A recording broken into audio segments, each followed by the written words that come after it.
Welcome back to our special Once and Future edition of a Madman Big Finish review. As always, I am Ozchris, joined with one of them, Professor Pixel, as we review the Union, the finale to Once and Future. So this is starring Paul McGann as the Doctor, as well as Tom Baker as the Doctor, Caroline Ford as Susan Foreman, and Alex Kingston as River Song. It's a whole Sylvester McCoy as the Doctor, Colin Baker as the Doctor, Peter Davison as the Doctor. Yeah, we get the idea. But did you know that Stephen Noonan's the Doctor? Michael Troughton, the Doctor. Tim Treloar, the Doctor. Jacob Dudman, 2 Doctors.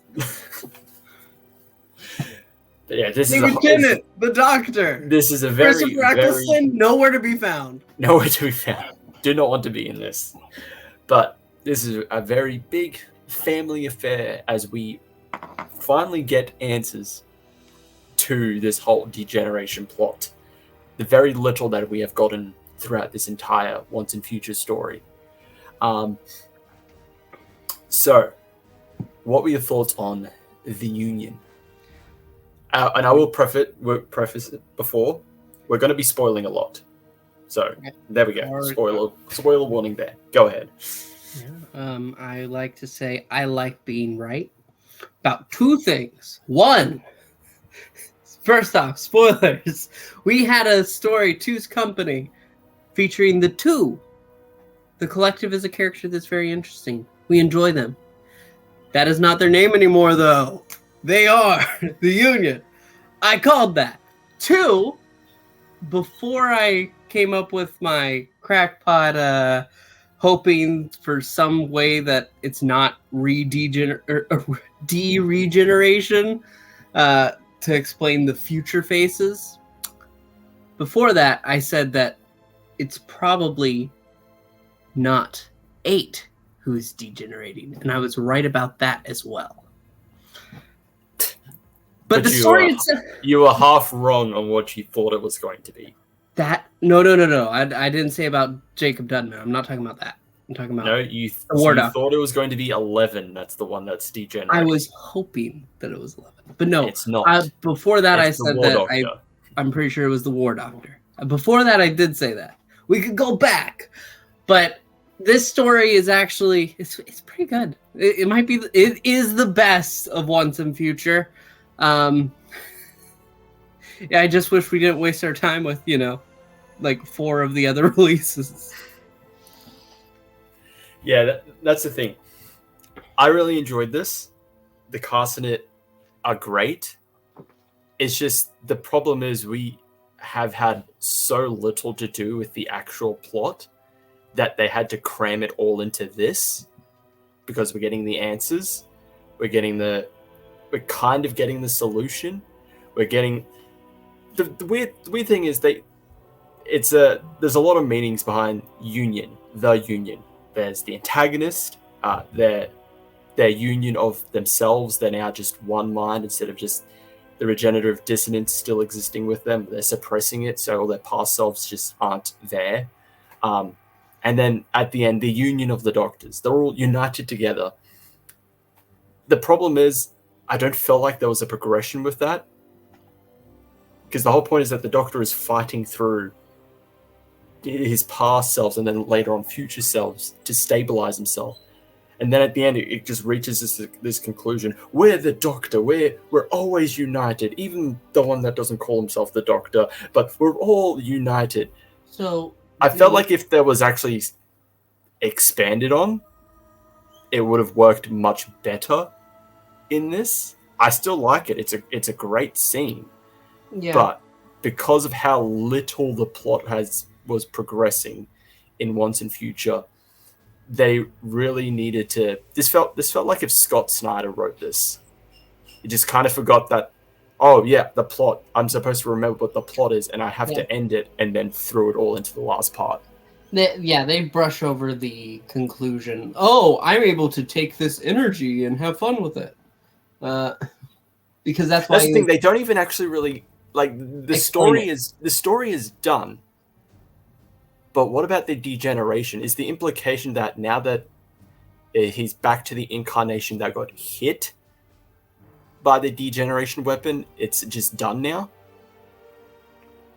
They don't actually because she forced him to show his face, so settling upon that. But even then, he could still switch back. He switched yeah, back. Because he has that moment with Susan as Stephen Noonan, the first Doctor. Oh, my dear girl, I'm so proud. Yeah, he switches back to 8. He switches also to 1, like, but they don't actually solve it. So the Doctor is still technically degenerating. There's no solution to it. We find out what caused it. We find out which Doctor was affected by it, but I think I missed the line or something that says that basically, oh well, it's solved because of this, but I don't think there is. I can't remember that there was. It's really the whole degeneration plot is a tool, and the writers are a tool. They're a tool for doing this. The whole thing was screwy. I liked Maureen O'Brien as the Union. She was great. I like the Union. I'm a big fan of the Collective, especially the 11. However, them being the big bad for an anniversary, I felt was really misplaced. That any version of the Collective doesn't work as this grand threat. That they always seem to be, they're always the partner to the great threat or a unwitting pawn. So with Doom Coalition, even though it sets up, it seems like the 11 is the main threat in the first story. No, it's actually the Doom Coalition, and he's part of the Doom Coalition. So he's just a member of the big threat. And then again in Ravenous, he teams up with the Ravenous. The Ravenous are the big threat in that box set. And then even when he faces off against the Sixth Doctor, it's he's partnered with his wife.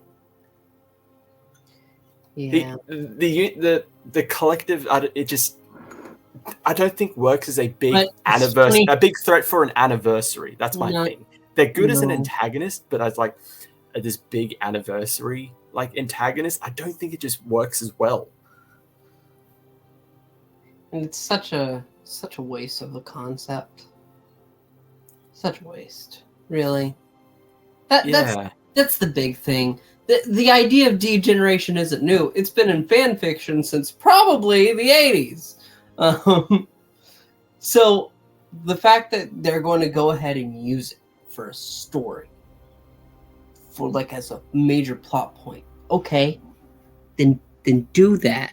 Don't use it as a tool to, I can bounce around here and there. I can bounce around here, and I'm meeting random companions, past or future. Why the fuck are you with Harry and Jackie and Lady Christina? Come on, man. Come on. Why? It honestly did. It does. Now that this is essentially over, not counting next year's release, like they really gonna have to justify next year's release with having to wait. It's going to be a banger. To make everyone wait like over a year. You know what it is, right? What? It's the Master.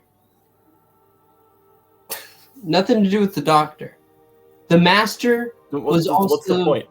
Huh? What's the point then? Probably to reveal Sacha Dhawan. Maybe. Sacha Dhawan or Fugitive Doctor. The BBC will not let them give anything about next year's release. It is the BBC. Who knows? But like, this is supposed to be celebrating the 60th anniversary. Next year is not the 60th anniversary. No. So it's a very bizarre choice.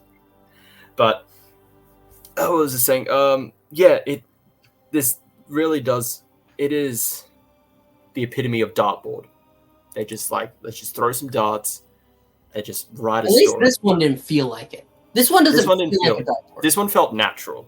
Yeah. With Susan, with River being there, it felt natural. Okay, it felt all right, but like everything else just really did feel like a dartboard. And I haven't listened to all of the interviews because there's the interviews, and then if you got the special edition, you got the extended ones. And I think I saw somewhere someone was saying that they did the recordings first before actually writing the proper plot, which I think is that is a big. I would feel like that'd be a big no-no in writing 101, especially for the love of stories. Yeah, like this is probably the only one they had done. And so they realized, okay, well, if this is going to be a big anniversary, let's go ahead and get the dartboard, put the little pictures. Yeah. This colorful dart will be the 6th Doctor, Lady Christina, Harry.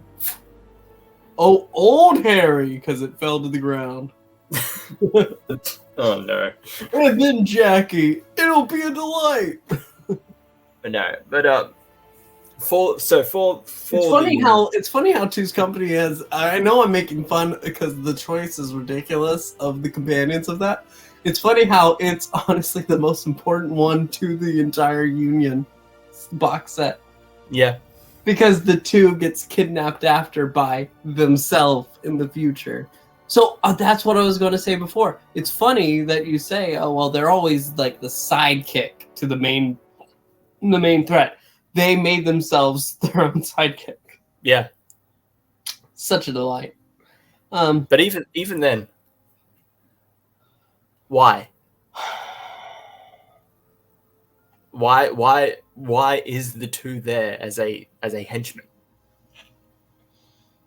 Because she hates her past selves so much. It's bull.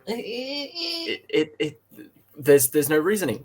Why does she have just one version of herself? Tom Baker, the 4th Doctor, he does point that out. He says specifically to the Union, "You can't hear your past selves anymore. You don't remember, do you? No, you don't have their memories. You're an empty vessel with none of them to fill you."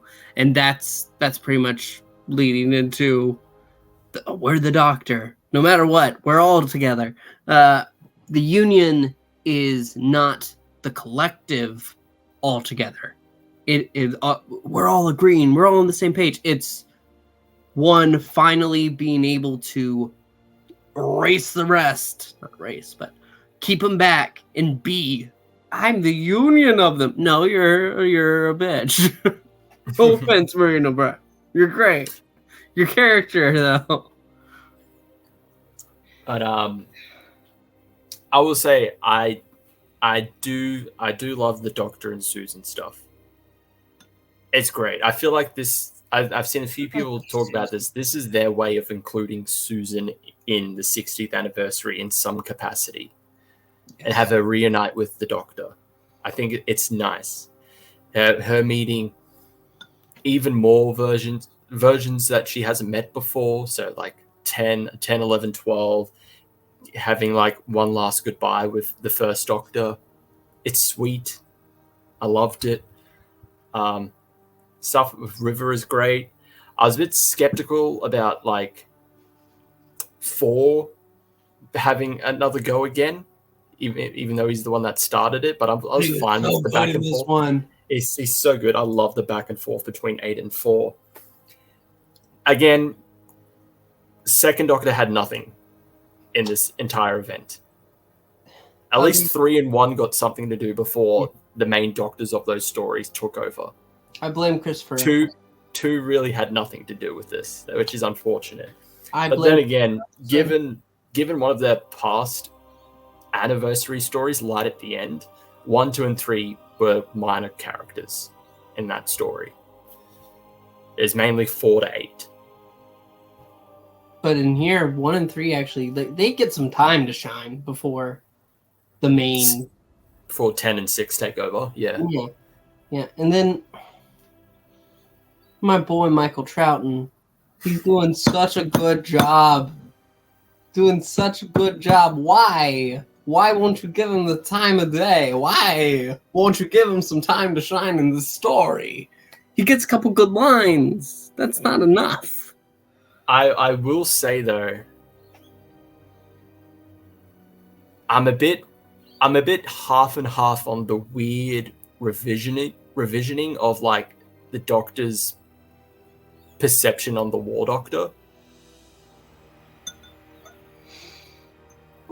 Like how it's just like there's one that you've been holding back, one that you don't want in charge. He's coming back, and it's like, oh no, they're like worried about it, and it's the War Doctor. But then 8's like, no, he's necessary. He's the one that needs to make these terrible decisions, face all these bad things that's happening. He's our shield. Like, even like not counting the whole like we find out the truth about the end of the Time War, like just how like every other Doctor up to 11 just treated the War Doctor with like utter contempt and just disgust. And then even in like the War Doctor Begins, in the first story, like the War Doctor talks about how he can hear his previous selves in his head, and they're not happy about what the decision that was made. So my bit, if it's a great speech and like everything, it's a great scene. Yeah, but it's for this. Thing. It's just like the fact that River's not going to remember any of this. The Doctor's not going to remember any of this. It's all for naught. Yeah, it's the equivalent of it was all a dream. It was all a dream. Yeah, they all forget at the end is like it's really it's a cheap way to get out of like continuity issues and all that. But the Union as the finale overall, how'd you feel about it? Ending this once and future story. Oddly enough, with all the problems, it's probably the best written. Yeah. Like, I feel like they had this one planned first. Like they had very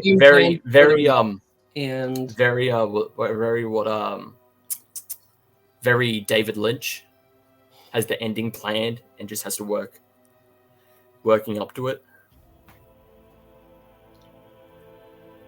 I will say that I'm glad they kind of remembered the monk, because throughout the entirety of Once and Future, I just had this little itching feeling. I was like, am I forgetting something? And then as we just before the Union came out, I'm like, don't worry, the monk is forgetting things as well. No, how to say it? It's I suddenly just remembered, like, why did the Fourth Doctor think the monk was involved with this? Like, and that's it. It's only in past lives. It's then not touched upon again, because again, the whole degeneration story was an afterthought. So I was like, are they actually ever going to address that? For some reason he thought the monk was involved with this degeneration. It was also nice. Listen, I'm involved. It's me. He's here. The monk is back, and he is the secondary person that kickstarts off the events. The Union causes the degeneration, but the monk is the one who starts the journey, telling him you need to remember, like, you need to find the monk. Yeah, it all comes full circle.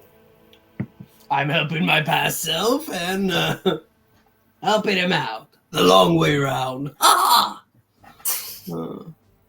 But for me, yeah, I agree.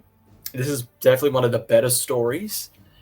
It does, aside from the fact that the degeneration actually isn't fixed, as far as we know, it does wrap up everything, even though it like threw everything into this story after just months and months of just nothing, and literal nothing for at least two of those stories.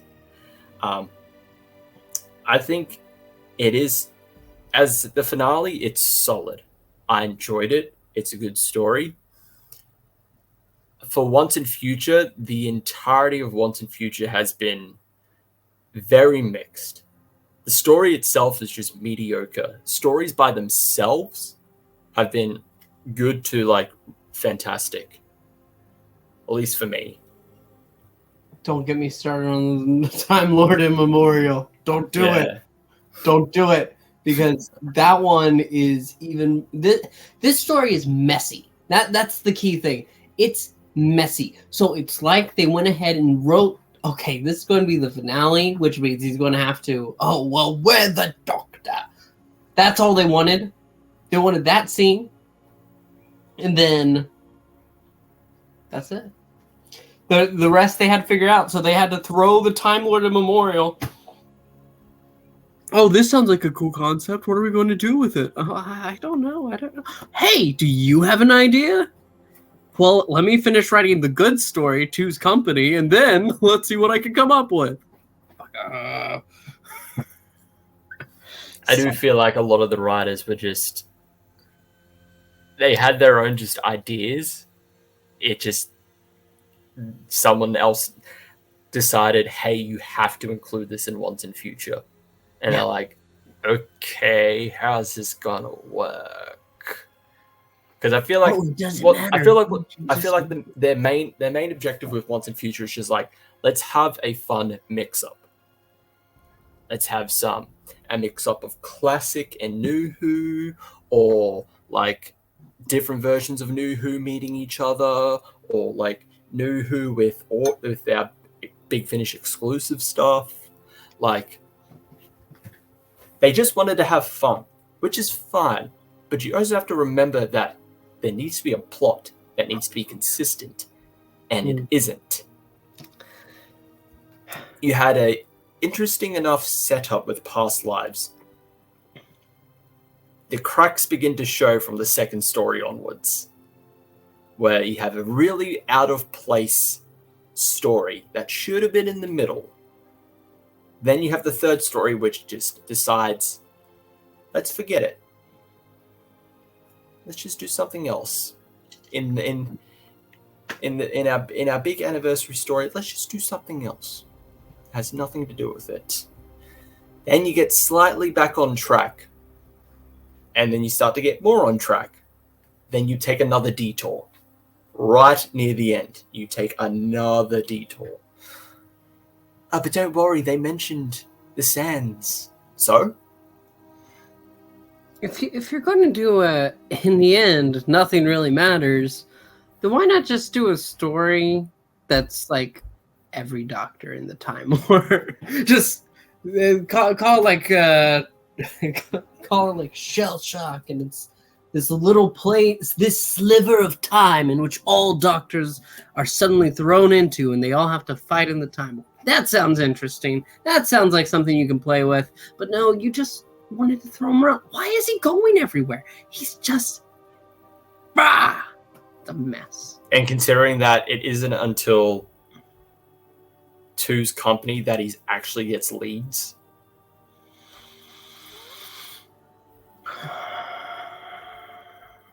Oh, this weapon was manufactured here. Okay, that leads into Martian.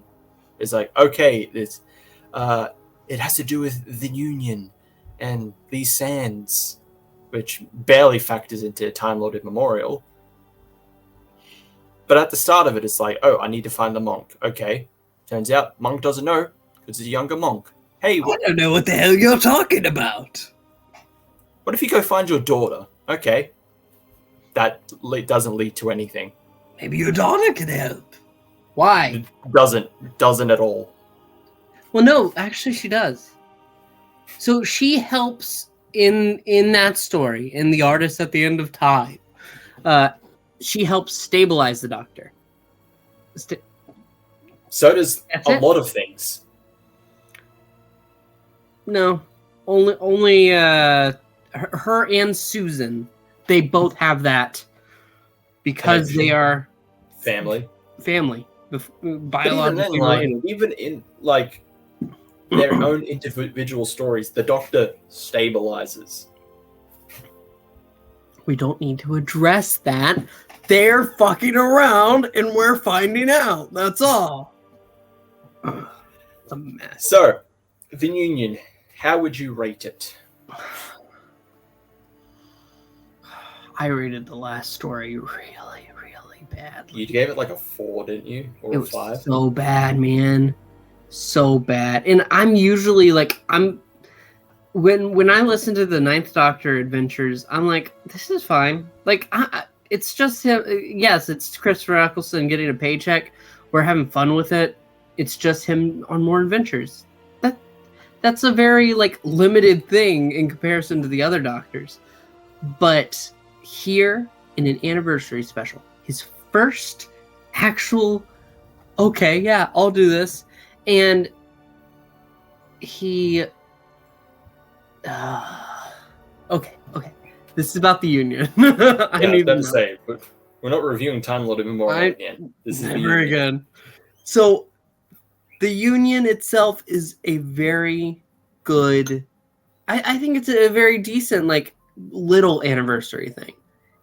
Like, if they went ahead and they released only this story, just set up some preamble just for fun, for fluff, this would be really solid. But they dragged us around.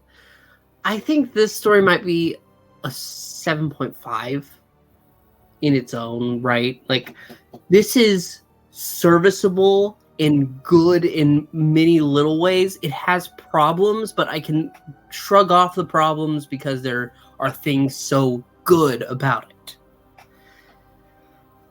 Yep, that's it. 7.5, sure. 7.5. For me, the story by itself, yeah, you nailed it. I had fun with it. It's serviceable. It's good, but it's not perfect. But given that this is the finale, essentially the finale, you have to take into account the journey that we took to get here.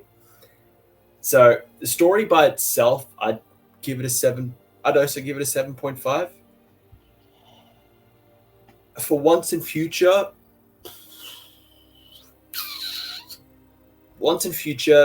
may probably barely a 7. It does wrap things up. We get answers, And it's one of the better stories. and it is one of the better stories. It is. I'll correct that. It's one of the better Once and Future stories. I would still say A Genius for War is still a good. It's still a good story. It's not a good Once and Future. It's a good story by itself. It's just has the Once and Future label on it, and it doesn't make it a good Once and Future story. I mean, I'd rank this as maybe like of like top 3 of Once and Future. This is maybe number 2. Martian Invasion I'd put at 1, Two's Company at 3. Okay, I can agree with that list because Martian Invasion was just so good. It's so good. Ridiculously good. Like Two's Company. And this is a serviceable good. The other two are like really surprising. You have a story named The Martian Invasion of Planetoid 50. What are you expecting? Not something that good. No, not really. But I'm glad it was. I just wish this entire event was... It should have just been all released at once. At least then we wouldn't have had to suffer through it. Like waiting and waiting for half of your stories being okay. And then it's just a mess. It's a mess. Nick Briggs, I think just the fact that it is 7 to 8 stories long. Nick Briggs, I'm your number 1 fan. Why the fuck are you doing this to me? Yeah, the fact that it is 7 to 8 stories long, and half of it barely has anything to do with it. That the actual plot is an afterthought, and I've said this before. This is the overarching plot being in the background is done much better in the Locum Doctor story, and it's only 3 stories. It is an afterthought. The plot throws us into these stories, and the stories themselves is just the Doctor in the wrong Doctor in the wrong time, trying to keep history on track. until we get to the third and final story, which does the same thing, but we actually get the reveal of what's causing it and the resolution. See, I'd say that does a much better job of having the plot, the overarching plot in the background, but still being a thing throughout each story until the finale. This, it's not. It's like Past Lives begins it, fine. Artist barely continues it. Genius for War, first detour. Two's Company puts it right back on track. Martian Invasion progresses it a bit more. Time Lord Immemorial, another detour. Then we have our finale. There should not be a detour before your finale. So I find it hard to believe in the 3+ years that this was being made, nobody questioned it. Nobody thought, hang on, where's the plot? Where is it? We're all having fun. We can all agree. We can all agree. We're all having fun. We're all having a great time with all these mix-ups and everything. But where's the story? Why is it missing from this one? Why is it missing from these two? Why is it only prevalent in these ones? Why are some of the characters not necessary to be here? Like, I'm sorry, Sarah Jane did not need to be in Past Lives. The monk needed someone to get into the Black Archive. Okay, Osgood's there. Kate's there. You didn't need Sarah. Harry didn't need to be in Two's Company. He's the weakest part of that story.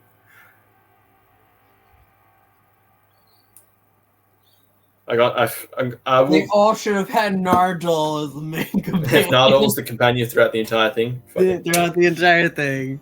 Would have had so much more meaning. Such a mess. Such an utter mess. The story Regeneration Impossible has a better plot in the span of 18 minutes. And it has to do with, let's play with this. No, just stop. Just stop. Stop, he's already dead. Yeah. You know how I feel about this?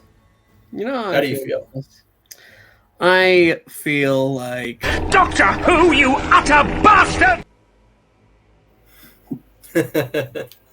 Honestly, yeah. Honestly. I feel I think they really need to reconsider how they're structuring stuff. Because this was not the way to go. No. Not even counting like what's going on behind the scenes or the manufacturing stuff. Better luck letting someone use AI art. So letting someone use AI art for your covers.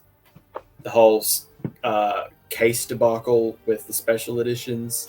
Granted, that's out of your hand, but like,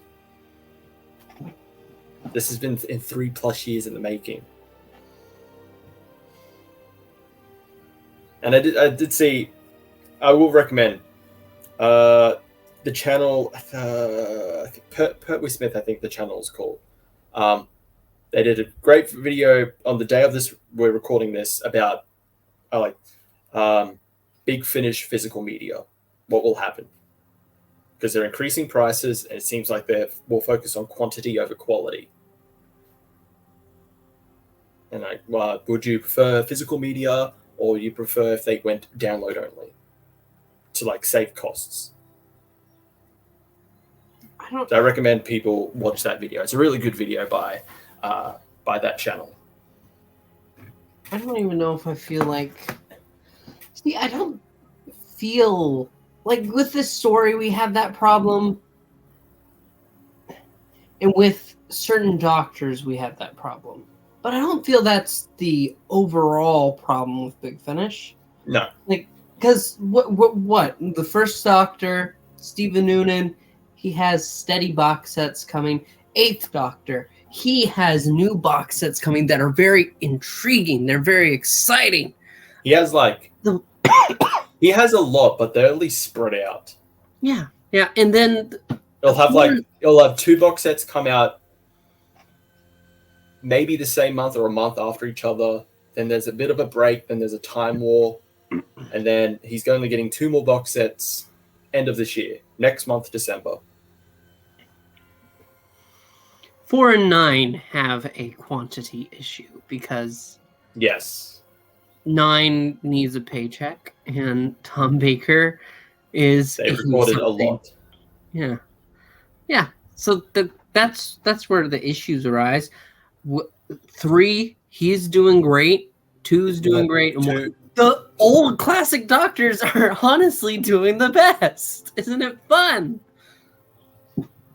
Say except maybe 6. But that's more story-wise than Wow. like quantity of like releases. At 7's least going he has good. a nifty new 7 is team. fine. Oh, time and space is a happy place with 6th Doctor Who. But anyway, that is our thoughts on Once and Future, The Union, the finale. I know there's still one more release. I do not care. This is the finale. Even if it... Yeah. I'm just... Honestly, I could just go... If they didn't have the final act, I could just go with, okay, the implication is he's now the War Doctor again. That's the incarnation that got hit with the degeneration weapon. It's now fixed. I would honestly be fine with that if there wasn't another release. Well, like I said, I think the final release, and it's speculation, but the only loose thread left by this is the Master. So a lot of people are thinking that it's the Spy Master, and that he's the one degenerating. I guess. Why? Why was he hit? Like the Collective says in this, or sorry, not the Collective. Well, yes, the Collective. The Union says, "Well, you two are awfully alike, so why not?" That's the key thing. When they came up with But this, then the Master hasn't been prevalent until this last half, and only for 2 stories. And it wasn't really the Master. It's Missy and the Lumiat. Missy is the Master. And Missy is the Master, but I'm talking about like the Master. Like that's the Master. It's Missy and one version that isn't the Master anymore. Oh well. Good Who night. knows? Who knows? We're gonna fuck off now, like this story should. Yes, we're Good gonna night. go away. We're gonna not or drag it on for 40 minutes. We're Much not like gonna the drag it story. on for multiple months. 7 stories long with another coming next year. Coming Good up night. next week. Oh, good. I'm Thank you everyone on watching. Like, subscribe, hit the notification bell. We'll see you all in the next one. Ciao. Alonze.